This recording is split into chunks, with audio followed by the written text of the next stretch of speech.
Natan, o Yom Kippur hoje é válido para cristãos? Não, e nunca foi, tá? Na verdade, é algo bastante judaico mesmo. Claro que os primeiros judeus eram maciçamente 100% judeus. E a gente não pode estranhar que os primeiros cristãos, por serem judeus, inclusive até hoje não, deixa eu corrigir isso. Inclusive, hoje em dia, os cristãos que são judeus não gostam de serem chamados de cristãos, eles preferem a expressão judeus messiânicos, porque existe aí uma espécie de ranço, de trauma, de sentimento de aversão para com a palavra cristão, pelo que igrejas e líderes cristãos fizeram contra os judeus ao longo dos anos. Então, eles têm um sentimento de, né, eles não gostam da expressão e não se consideram e tentam até explicar que não significa a mesma coisa que eles são, embora seja exatamente a mesma coisa, tá?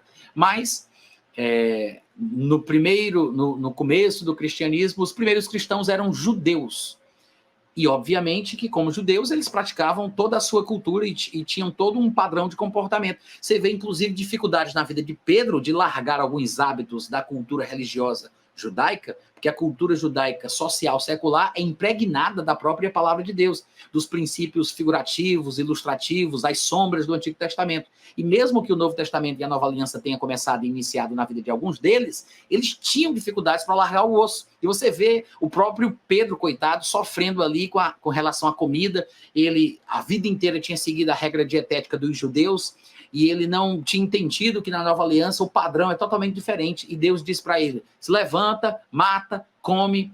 Ou seja, Deus ali, naquela fala, já mostrou que ele podia matar os animais sem qualquer tipo de frescura moderninha, e que, além de matar o animal, ele podia comer todo tipo de bicho que estava dentro daquele lençol arrastado da terra pelas quatro pontas. Quadrúpedes, répteis, aves, coisas imundas para o judeu.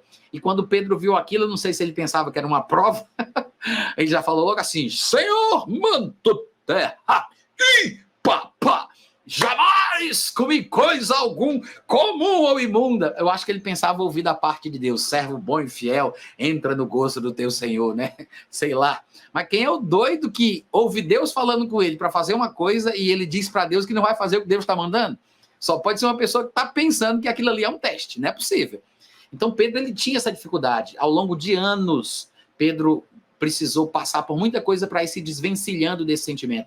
Em Marcos capítulo 7, por exemplo, você vai ver ele ouvindo Jesus ensinar que nada há de fora que, entrando pela boca do homem, o possa contaminar, porque vai para o ventre e dali sai para um lugar escuso. Mas o que sai do coração do homem, que passa pela boca do homem, ou seja, palavras, intenções, sentimentos, isso entra no coração de outro homem e contamina o homem. Jesus estava falando sobre a verdadeira contaminação, que é espiritual e não física, porque eles achavam que aquilo que o homem comia o contaminava espiritualmente. Então, esse era o ponto, era o problema. E aí, Pedro ouviu isso em Marcos capítulo 7. Depois, anos depois, em Atos capítulo 10, e há quem diga que entre cada capítulo do livro de Atos tem aproximadamente 1 ano e meio a 2 anos. Uma média, né, de 1 ano, 1 ano e meio, 2 anos. E em Atos capítulo 10, pelo menos 10 anos depois que a igreja de Jerusalém já tinha iniciado, estava lá Pedro com a mesma resistência e problema, falando isso para Deus na visão que ele teve naquela laje antes de ser chamado para o almoço. Aí ele vai para a casa de Cornélio, fala tudo isso, só que posteriormente ele visita a igreja de Antioquia, onde Paulo liderava juntamente com Barnabé. O único foco cristão que Pedro conhecia até então era a igreja de Jerusalém, onde começou o cristianismo. Só que em Atos capítulo 11, a Bíblia fala de uma fuga geral dos cristãos, promovida pela perseguição a Estevão, e aí esses cristãos saem pregando a palavra por tudo que é lugar, e acaba acontecendo assim, crescendo como capim, tá? Nascendo como capim. Ocasionalmente, não foi uma missão, não foi uma obra missionária planejada, foi uma coisa assim, para salvar a própria vida, os cristãos foram fugindo, e alguns desses que estavam fugindo, enquanto fugiam, iam falando de Jesus no meio do caminho, e aconteceu que um bocado de gente se converteu na cidade de Antioquia. Inclusive, Barnabé é enviado para lá, porque os irmãos ouvem falar da conversão em massa na cidade de Antioquia. Quando Barnabé chega na cidade, a Bíblia diz que ele vê a graça de Deus na cidade, querendo então abençoar os irmãos, fazendo-os crescer espiritualmente. Ele vai procurar Saulo, que estava na sua terra natal em Tarso e chama ele para que, juntamente consigo, ele possa pregar ali, e eles ficam durante muitos anos. Então, Paulo e Barnabé trabalham na igreja de Antioquia a partir do capítulo 11 de Atos. Ou seja, Pedro tem a visão da questão da comida no capítulo 10. Se realmente é um ano e meio, 2 entre cada capítulo, a igreja de Antioquia vai surgir um pouco depois. Isso quer dizer que ele só pôde visitar a igreja de Antioquia depois que ela já estava firmada. Isso quer dizer que foi mais para frente. Porque quando chega em Gálatas, Paulo escreve dizendo que Pedro foi visitá-los em Antioquia. Então é depois do acontecimento do capítulo 11. Ele foi visitar depois. E mesmo nessa visita, ele já estava sendo tratado por Deus nessa área, essa questão da regra dietética dos judeus, padrão cultural judaico, encruado na cabeça do cara desde que ele nasceu pequenininho. Então ele tinha dificuldade para se desvencilhar, né? Aí o que acontece? Ele já estava sendo liberto da religiosidade, do tradicionalismo, daquelas questões culturais, né? Ele estava saindo ali daquela caixa. Porque quando ele chega lá, ele não vê problema em comer junto com os gentios, o que já era um grande avanço. Para Pedro, isso era um progresso gigantesco, porque ele não queria nem chegar perto de pessoas de outra raça que comessem coisas imundas, como ele diz para Cornélio. Ele diz, olha, Cornélio, você sabe que eu sou judeu e como judeu eu não posso me aproximar a ninguém de outra raça, mas Deus me mostrou que eu não ficasse achando que você era imundo não, porque aquele que faz o que é bom e agrada a Deus, em qualquer lugar ele aceita. Olha só como é que ele vai evangelizar o homem. Ele diz, eu sou judeu e não posso me aproximar a ninguém de outra raça, porque vocês são imundos. Mas Deus me mostrou que eu não considerasse vocês imundos. Que loucura, né? Mas é isso que ele diz para Cornélio no primeiro dia que ele chega lá. Aí Deus vai tratando com ele vai melhorando, ele vai mudando. Quando chega o momento de visitar a igreja de Antioquia, mais maleável, mais maduro, mais flexível, ele se senta com os gentios, come com eles. Come com eles, olha que coisa linda. Só que, quando chega alguns irmãos da parte de Tiago, você lembra? Na igreja de Antioquia havia 3 colunas, 3 pessoas importantes. Pedro, Tiago e João. Então, eram amigos de Tiago, ou seguidores de Tiago, discípulos de Tiago, representantes de Tiago, sabe-se lá. Eram pessoas ligadas intimamente a Tiago. E, obviamente, Pedro reconhecia. Quando estes tais entraram, lá onde eles estavam comendo, e ele estava comendo com os gentios, o que foi que Pedro fez? Se levantou de fininho, né? Pegue o seu banquinho e vá devagarinho. Ele saiu ali de mansinho, ó. Saiu como quem não quer nada, né? Só na sabedoria, né? Malevolência, né? Só na mandiga dos Paranauê, ali, ó, saiu. Ninguém percebeu nada. Paulo achou que aquilo não era certo. Paulo achou que aquilo ali poderia prejudicar a igreja dele, na qual Pedro estava visitando. Se ele fizesse isso lá, na igreja de Jerusalém, onde Paulo não tinha autoridade, porque Paulo podia não ser autoridade para outros, mas ele era autoridade para aqueles a quem ele tinha pregado o evangelho. Então ele não podia edificar sobre o fundamento alheio, mas na sua casa, na igreja de Antioquia, entre o povo de Antioquia, da cidade de Antioquia, pera lá. Então Paulo estava fazendo uma obra que não poderia ser desfeita pela influência de um homem tão importante como Pedro. E aí o que é que ele faz? A Bíblia diz, porque ele está escrevendo uma epístola às igrejas da região da Galácia, e ele corrige. Eu estou falando errado de propósito, tá, gente? Então ele corrige ali Pedro na frente de todo mundo. Por quê? Porque ele está visando o povo que vai entender errado. O povo para quem Paulo está pregando, com quem ele está trabalhando. E por que que ele toca nesse assunto tão íntimo, tão discreto? Então, eu quero que você entenda que há uma diferença entre a carta que Paulo mandou para os irmãos da Galácia naquele tempo e postagens na internet, que hoje em dia algumas pessoas fazem, denegrindo, caluniando, falando mal de outras pessoas, achando que isso é a justiça divina. Muitos destes povos, destes, aspas, crentes, né, pregadores, irmãos, se sentem justiceiros de Deus, né, e pensam que tem que fazer alguma coisa em nome da verdade. E aí usam a carta de Paulo, ou a repreensão de Paulo feita a Pedro, usando desse argumento, mas eles não entendem os contextos das situações. Paulo ele não postou no Facebook, Paulo ele não postou no YouTube, Paulo ele não jogou aos 4 ventos. Gente, é muito feio isso que acontece hoje em dia, né? O pessoal atacando os outros, falando mal. Às vezes é calúnia, porque as pessoas inventam com base em acusações que chegam até aquela pessoa e a pessoa simplesmente dá crédito àquilo e joga aquilo irresponsavelmente. às vezes pode ser verdade e a pessoa simplesmente difama. Porque há uma diferença entre a calúnia e a difamação. A calúnia é uma mentira que é contada e a difamação pode ser uma verdade trazida a público que não tinha que ser falada, porque afinal de contas é uma coisa que você acaba denegrindo a imagem de alguém.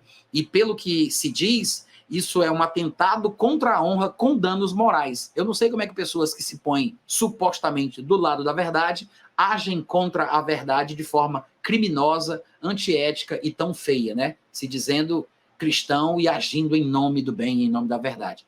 Eu digo isso porque de vez em quando a gente vê, né, algumas pessoas puxando briga, falando mal dos outros, citando o nome, e ainda tem muitos ignorantes que se usam desse argumento. Ah, Paulo repreendeu Pedro na frente de todo mundo, meu irmão, Paulo não sei o quê. Eles não observam os contextos, tá? É totalmente diferente. E embora Paulo, em algumas ocasiões, cite nomes, como, por exemplo, ele faz escrevendo a Timóteo, e ele cita Himeneu e Fileto, lembre-se, é uma carta íntima, pessoal para Timóteo. Paulo jamais imaginaria que o livro dele seria exposto e usado como uma palavra de Deus para servir de referência em relação aos tratamentos dentro da igreja. Ele escreve a Timóteo para que Timóteo tenha orientação específica, particular, sobre o que fazer com pessoas que Timóteo conhecia, que Paulo conhecia, porque faziam parte do seu ministério, eram companheiros de ministério que tinham abandonado a visão doutrinária de Paulo e estavam, segundo Paulo disse, pregando coisas que pervertiam a fé dos irmãos que os ouviam. Então Paulo escreve a Timóteo, alertando e falando sobre o assunto. E você vai dizer, mas Natan, e aquelas passagens onde a Bíblia diz para repreender o povo em público, né? Leva-o na frente da igreja. Ele está falando sobre comunidades, sobre congregações onde as pessoas conviviam em comunidade, onde as pessoas se conheciam. Eles estavam num grupo fechado ali, numa comunidade cristã específica. Ele não está falando sobre a situação atual ou de você postar uma coisa contra alguém com quem você não convive, que você não conhece de fato, à distância, só porque a pessoa é conhecida e você postar aquilo na internet, porque faz todo mundo da parte do corpo de Cristo e eu quero expor aquela pessoa como a Bíblia diz. Não é isso que as Escrituras ensinam. As Escrituras ensinam o seguinte, se você realmente tem alguma queixa contra alguém pecou contra ti, é contra ti, não é contra outro, é contra ti, então vai até a pessoa, repreende a pessoa, fala com a pessoa, expressa o seu descontentamento, porque o objetivo é ganhar o irmão. Se aquela pessoa te ouvir e se arrepender, você ganhou o seu irmão. Esse é o objetivo, é ganhar o irmão, né? Não é desabafar, descontar, se vingar, botar para descer, não. É para ganhar o irmão. Você vai ser sincero com ele, ele vai se arrepender, benza a Deus, e aí vocês vão fazer as pazes. E se ele não te ouvir? Aí Jesus disse, a gente passa para o próximo grau.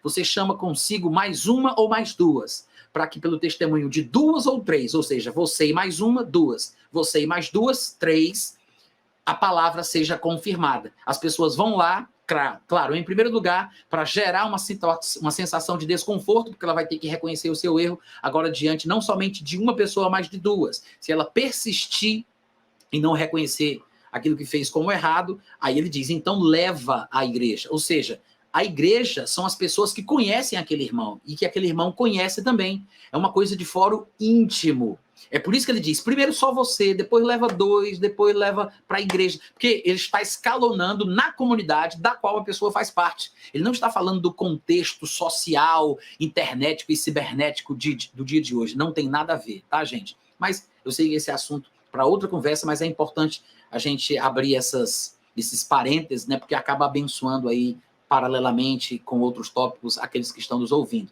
Mas hoje em dia você vê, né, quantos casais se desfazem. Eu me lembro de alguns casos atrás, eu não vou dizer os nomes porque vocês conhecem muito bem, embora alguns já tenham caído no esquecimento, mas casais que brigaram e começaram a se acusar mutuamente na rede social, ah, você é isso, você é aquilo, seu criminoso, seu ladrão, seu boçal, seu isso, seu aquilo, e com postagens gigantescas, onde cada um tenta se justificar e mostrar o seu lado da história, tentando provar sua inocência com textos enormes. E eu sei que às vezes todos nós, quando estamos no calor do momento, se passamos por isso, somos tentados a rebater, a nos defender da mesma forma, mas eu tenho aprendido ao longo dos anos que não vale a pena.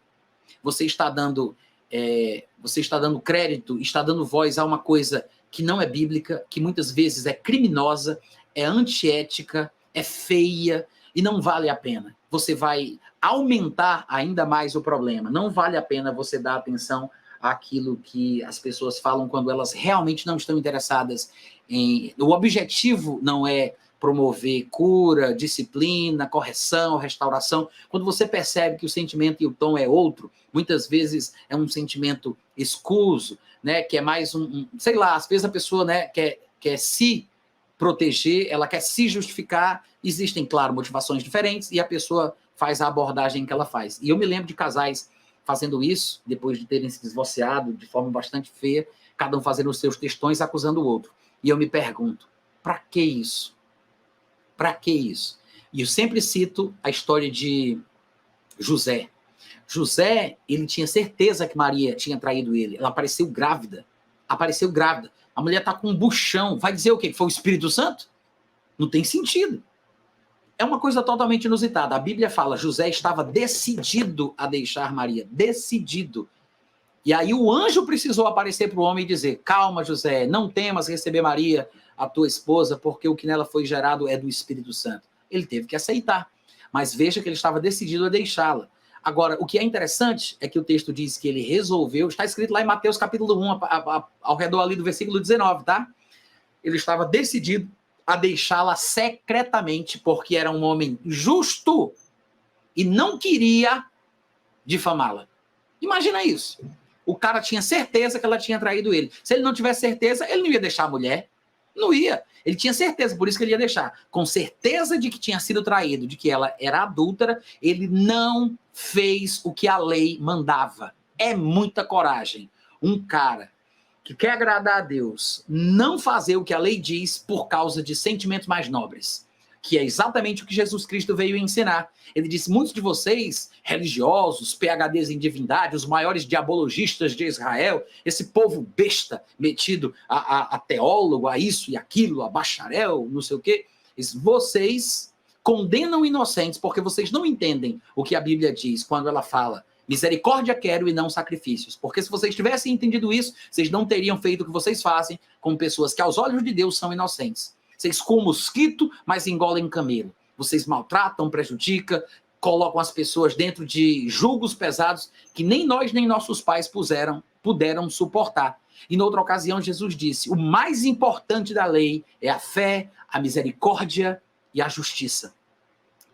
Que era o oposto daquilo que buscavam os religiosos, os escribas e os fariseus, que são muito parecidos com os líderes religiosos, não todos, graças a Deus, alguns líderes religiosos de hoje em dia também. Não só líderes, como cristãos de forma geral, né? Porque esse sentimento, ele viraliza, ele passa de uma pessoa para outra, né? Como o espirro. É possível a pessoa ser contaminada com a mesma atitude, com o mesmo sentimento, né? E por aí vai. José, certeza que a mulher tinha traído, ele não fez o que a lei determinava. Ele não a levou ao sacerdote, ele não fez com ela o teste do ciúme para ver se aquilo era ou não era uma traição real, ele não fez com que ela passasse pelo inquérito e pela CPI da traição, para que no final talvez fosse até apedrejada. Ele não fez isso, ele não fez isso. E o texto que fala porque ele não fez, diz que ele não fez porque era um homem justo. É muito interessante o padrão de justiça divina, que às vezes a gente não conhece. Claro que ela não tinha traído ele, porque nós sabemos da história, coitado do José, na hora não sabia, né? Só soube depois, pela informação do anjo. Mas o que é interessante é a atitude dele. A atitude dele, que é elogiada pelas escrituras, o anjo aparece para ele, traz uma mensagem da parte de Deus, porque ele teve a atitude certa. Ele preferiu não prejudicá-la,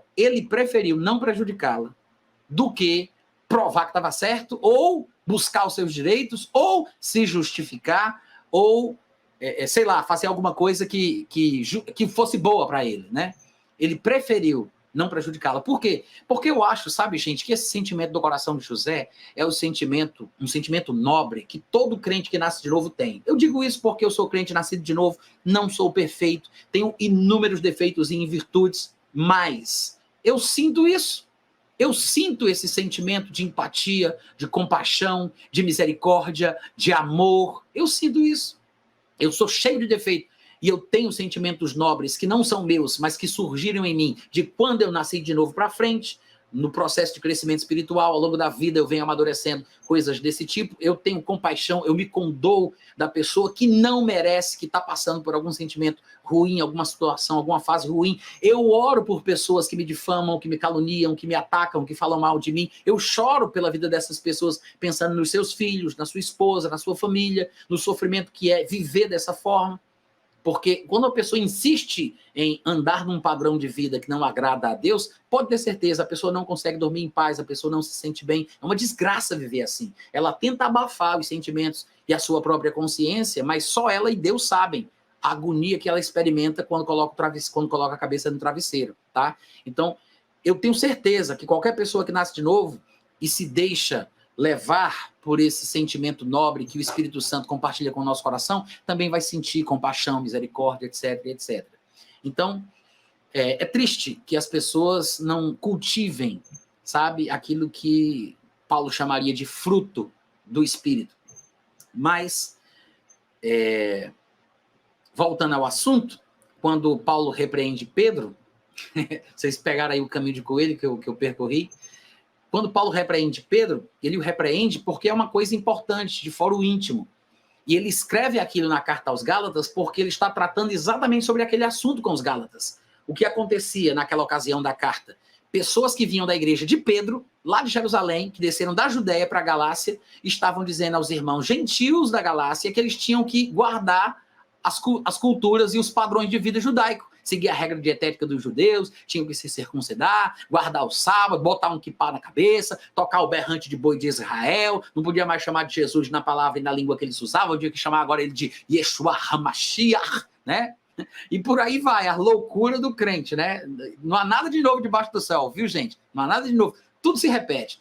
E aí, por causa do contexto, Paulo querendo mostrar que é uma tolice, uma imbecilidade, a pessoa querer viver como judeu, já tendo sido salva, já tendo sido cheia do Espírito Santo, já faz oração em línguas, a pessoa já foi abençoada por Deus, e para que ela vai querer agora viver como judeu, como se isso fosse importante para agradar a Deus ou ter uma vida correta aos olhos do Senhor?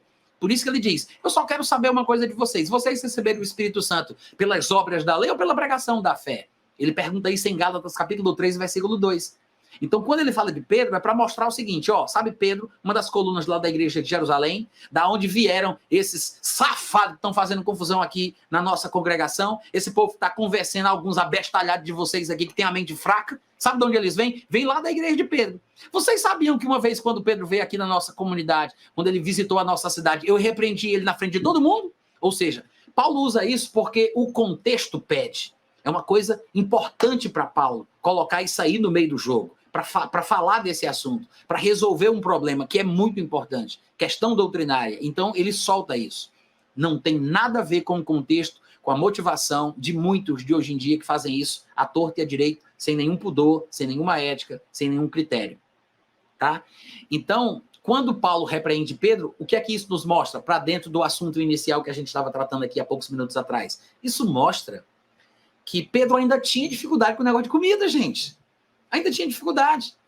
Marcos 7, Atos 10, Gálatas 3, se eu não estiver enganado, tá lá Pedro sendo citado como alguém que está com problema na área de comida.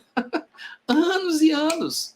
Então, assim, primeiro, é normal que as pessoas levem tempo para vencer certas questões pessoais. Pode ser que a comida nunca seja um problema para você e para mim, mas nós temos talvez problemas em outras áreas, né? Mas Pedro estava lá com dificuldade por questões judaicas, culturais. E aí, até ali, ele ainda tinha vergonha de... Talvez ele já tivesse vencido a questão do preconceito, né? Isso não é de Deus, eu não posso fazer isso, não posso tocar. Não posso comer isso, porque é imundo. Talvez ele já tivesse vencido isso, né? Já estava comendo, já estava de boa, era um cara mais maduro, né? Não era débil na fé, como Paulo chama lá em Romanos 14, ou em outros textos que ele fala sobre os débeis não comer carne, não comer isso, não comer aquilo, por causa de algumas questões judaicas. Então, ele já estava, né, mais encorpado, mais maduro, mais desprendido. Só que uma coisa é você ter fé para fazer e não se sentir mal, e outra coisa é você ter argumentos para provar por que você faz. Você dizer e rebater, você aguentar o preconceito, os olhares atravessados, sabe? O preconceito dos irmãos da parte de Tiago, que tinham entrado lá. Não é todo mundo que aguenta a barra, não. Ah, por que você faz isso? Ah, por que você faz aquilo? Quantas pessoas vão te acusar por besteira que não tem nada a ver? Porque você joga bola, porque você tem barba, porque você usa short, porque a mulher usa brinco, ou porque coloca maquiagem, ou por causa disso, ou por causa daquilo. Quantas pessoas, com base em tradicionalismo, estão invalidando a palavra de Deus? Que usam até versículos fora de contexto para expressar a sua ignorância. E não tem vergonha de fazer isso em público, né?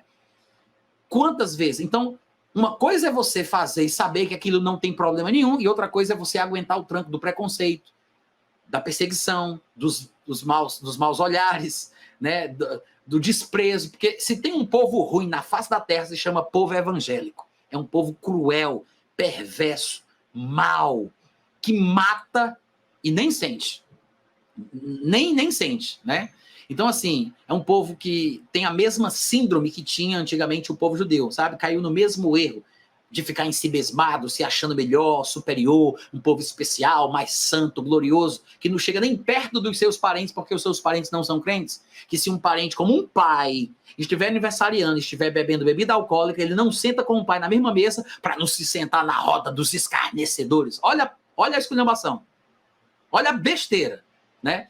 Interpretando errado o que o texto diz. O que o texto está falando ali é sobre ter comunhão com as ideias e os pensamentos dos que escarnecem. Não é não poder sentar para comer ou beber. Porque se fosse assim, o próprio Jesus não estava praticando o versículo. Porque ele comia com pecadores. Ele bebia com pessoas que bebiam vinho alcoólico. Ele não bebia o vinho alcoólico, obviamente, mas ele estava lá com ele, sentado na mesma mesa, bebendo junto, correndo o risco de ser interpretado de forma equivocada.